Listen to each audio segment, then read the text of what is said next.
दोस्तों, अगर आप इस चैनल पर पहली बार आए हैं तो इसे सब्सक्राइब करें, साथ में बेल आइकन को भी दबा दीजिए ताकि इसी तरह की जानकारी आपको मिलती रहे। आइए शुरू करते हैं।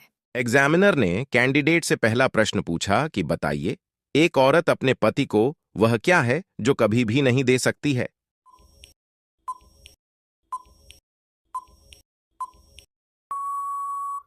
और कैंडिडेट ने इसका जवाब दिया कि सर, कुल नाम यानी कि अपना टाइटल।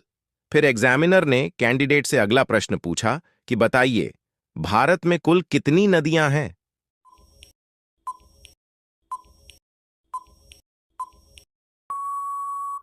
और कैंडिडेट ने बताया कि सर, भारत में कुल 400 नदियां हैं। फिर एग्जामिनर ने कैंडिडेट से अगला सवाल पूछा कि बताइए, लड़कियों का सबसे मुलायम अंग कौन सा होता है।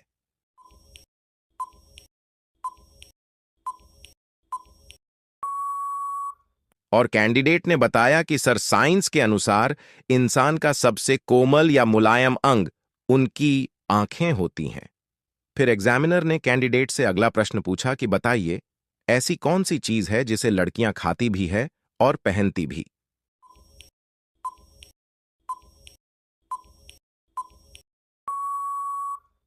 और कैंडिडेट ने इसका जवाब दिया कि सर, वह चीज है लौंग। फ्रेंड्स, यह क्वेश्चन आपके लिए है। आप बताइए कि भारत के प्रथम प्रधानमंत्री कौन थे।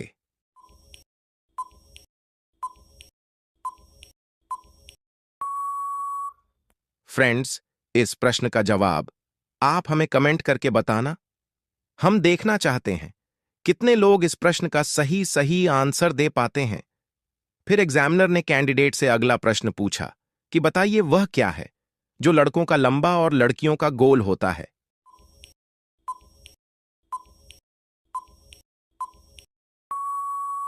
और कैंडिडेट ने जवाब दिया कि सर, इसका जवाब होगा टीका या तिलक।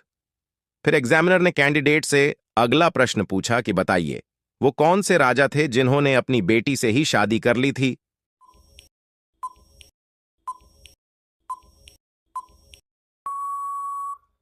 और कैंडिडेट ने बताया कि सर, उस राजा का नाम था शाहजहां।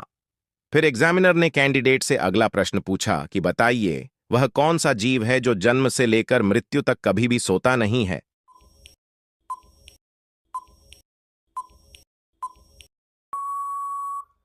और कैंडिडेट ने बताया कि सर, वह जीव है चींटी, जो जन्म से लेकर मृत्यु तक कभी भी नहीं सोता है।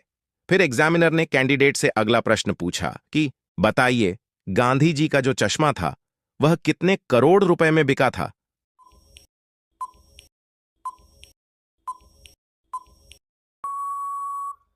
और कैंडिडेट ने इसका जवाब दिया कि सर, करीब 2.5 करोड़ रुपए में। फिर एग्जामिनर ने कैंडिडेट से अगला प्रश्न पूछा कि बताइए, रात में लाश को अकेला क्यों नहीं छोड़ते हैं।